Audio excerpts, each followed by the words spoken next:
Train বৃদ্ধির দাবিতে ফের কিন্নাহার রেল স্টেশনে গণ deputation Ahmadpur Katwa railway passenger অ্যাসোসিয়েশনের। কাটোয়া আহমদপুর রেল রুটে ন্যারো গেজ থেকে ব্রড গেজে রূপান্তরিত হলেও এখনো পর্যন্ত চলে শুধুমাত্র 3টি ট্রেন। তার মধ্যে 2টি ট্রেন সাধারণ মানুষের সেরকম কোনো কাজেই লাগে না। তাই হাওড়া থেকে শিয়ালদা ভায়া আহমদপুর কাটোয়া হয়ে ট্রেন বৃদ্ধির দাবি জানিয়ে রবিবার সকালে কিন্নাহার রেল স্টেশনে আহমদপুর কাটোয়া রেলওয়ে প্যাসেঞ্জার অ্যাসোসিয়েশনের সদস্যরা সংশ্লিষ্ট স্টেশন চত্বরে একটি বিক্ষোভ করার পর গণ ডেপুটেশনের মাধ্যমে স্টেশন মাস্টারকে একাধিক দাবি নিয়ে স্মারকলিপি জমা দিলেন আন্দোলনকারীরা। আন্দোলনকারীদের মধ্যে অন্যতম ছিলেন লাভপুরে সুবীর সেন, কিন্নাহারের রাহুল ঘোষ, সালারের KMDH নিজাজক সহ অন্যান্যরা। আন্দোলনকারীরা জানান, আগামী দিনে সংশ্লিষ্ট রুটে ট্রেন বৃদ্ধি করা না হলে বৃহত্তর আন্দোলনে নামার হুঁশিয়ারি দিয়েছেন। ডেপুটেশনের মধ্য দিয়ে কি অভিযোগ জানানো হলো? আজকে আমরা ডেপুটেশনের মধ্যে অভিযোগ জানিয়েছি এটাই। আমাদের প্রথমেই আমাদের সকালবেলা কলকাতা বা হাওড়া যাওয়ার ট্রেন এবং আবার সন্ধ্যাবেলা কলকাতা বা হাওড়া থেকে আমরা যাতে ট্রেনটি ফিরে আসতে পারি, এটা ভায়া কাটোয়া আহমদপুর হয়ে রামপুরহাট যাবে। এই সুবিধা হলেন আমাদের অনেক সুবিধা হবে। আর তাছাড়া আমাদের এই এলাকার প্রচুর ছেলেমেয়ে পড়াশোনার জন্য বিভিন্ন জায়গায় যাচ্ছে, বিশেষ করে কলকাতা আমাদের প্রাণকেন্দ্র, সেখানে প্রত্যেকেরই যেতে হয়। আর তাছাড়াও এখনকার দিনে যে বয়োজ্যেষ্ঠ ব্যক্তি বা অন্যান্য আদার্স ব্যক্তিরা আছে, তাদেরকে চিকিৎসার জন্য বিভিন্ন জায়গায় বর্ধমান, কলকাতা, রামপুরহাট এবং কলকাতা থেকেও আমরা বিদেশেও যেতে হয়। দেখছি যাতে করে আমরা সকালবেলার ট্রেনটা ধরে যাতে আমরা সেই বিভিন্ন কাজ করে আবার যাতে নির্দিষ্ট সময় ধরে আমরা আবার ফিরতে পারি, এই দাবি আমাদের অ্যাকচুয়ালি দাবি জানানো হচ্ছে।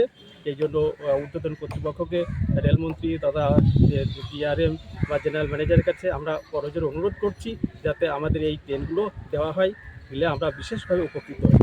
আপনার নামও পরিচয়? আমার নাম মদন কুমার বিশ্বাস, কিন্নাহার বীরভূম। যে কিন্নাহার রেল স্টেশনে যে ট্রেন বৃদ্ধির দাবিতে বিক্ষোভ কর্মসূচি হলো, তাই এই বিক্ষোভ কর্মসূচি নিয়ে কি মতামত আপনার? হ্যাঁ, এটা আমি আপনার পরশু দিন পোস্ট দেখেছিলাম আপনাদের গ্রুপে একটাতে, ঠিক আছে।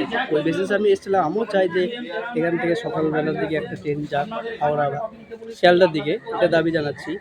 প্লাস হচ্ছে সন্ধ্যের দিকে হাওড়া বা শিয়ালদা থেকে একটা ব্যাকে আসা ট্রেন, এটাও দাবি জানাচ্ছি, ঠিক আছে। অনেক আন্দোলন চলছে, দেখতে পাই মাঝে মধ্যে পোস্টে, ঠিক আছে।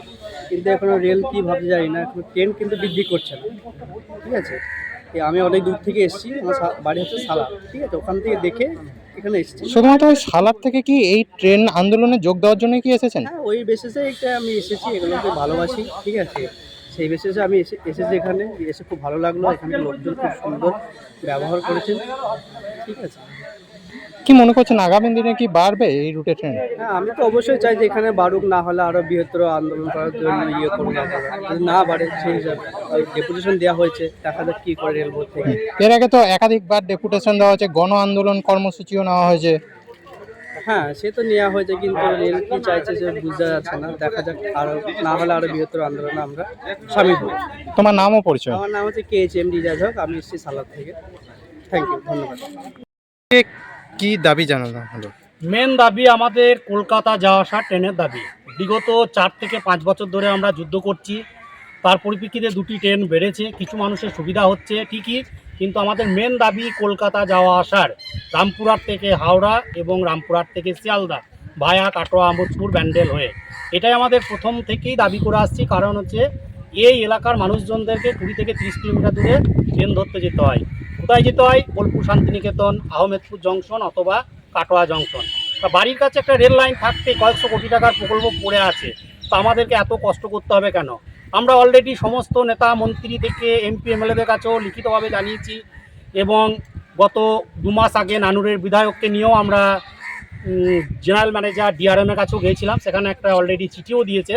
সেখানে দেখা যাচ্ছে যে রেল বোর্ডের কাছে কিছু ট্রেনের জন্য পাঠিয়েছে প্রস্তাব, সেগুলো হলে হয়তো কিছুটা কাজে লাগবে। যেমন আমরা 2টি ট্রেনের নামকরণ করেছি। এই রুটের ওপর সবচাইতে বেশি 51 সতীপীঠ আছে, সেই জন্যে মা ফুল্লারা ফার্স্ট প্যাসেঞ্জার বলে একটি ট্রেনের নামকরণ করা হয়েছে এবং সেই ট্রেনটি সকালবেলায় বিশ্বভারতীর আগে 4:40 থেকে 5টার মধ্যে রামপুরহাটে ছাড়ার টাইম দেওয়া হয়েছে, এবং হাওড়াতে টাইম দেওয়া হয়েছে 6টা থেকে 6:30টার মধ্যে, সেটা আবার রিটার্ন আসবে।